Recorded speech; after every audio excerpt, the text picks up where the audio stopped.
تشتري؟ مقاطعة لما يرفع، مقاطعة لما يرفع. تعالي قصدي.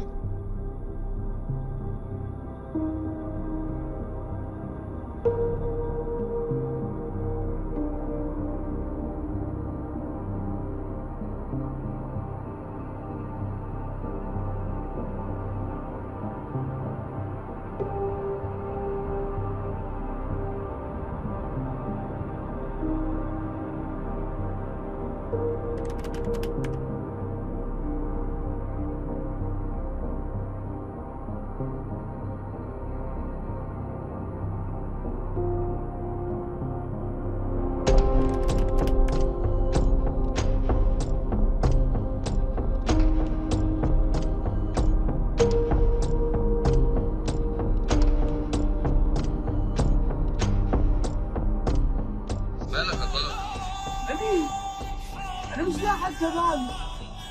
انا هلطم يما غطينا وصوتنا. انا طلع احنا مالينا ذنب وربنا مالينا ذنب. احنا بنشتري الشيء ب 100 بنباعه ب 120. نزلت السوق الصبح يا اخويا اديتهم بيقولوا له مقاطعه واكل اللي في البيت زلط، اللي في البيت ياكلوا زلط. نعمل ايه احنا بالمقاطعه دي؟ الله شوفوا لنا حاجه رخصوا السمك. الموضوع مش بايدينا، الموضوع اكبر مننا.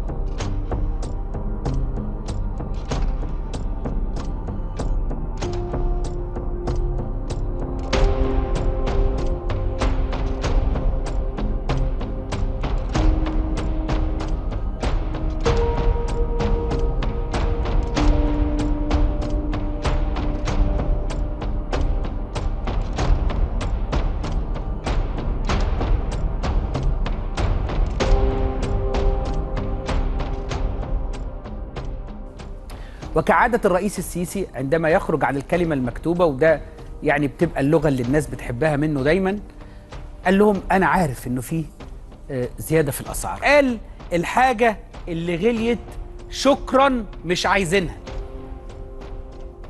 الرئيس السيسي قال الكلام ده إمتى؟ من 5 سنين. هل كنت في يوم من الأيام بعد 5 سنين تتوقع إن الناس تقاطع السمك لأنه غلي؟ تطبق كلام الرئيس السيسي بعد 5 سنين؟ ده بقى لا حكومة ولا أجهزة ولا مجلس محلي ولا أحزاب.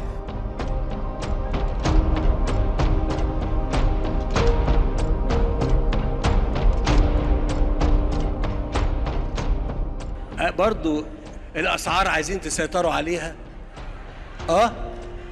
الحاجة اللي تغلى ما تشتروهاش.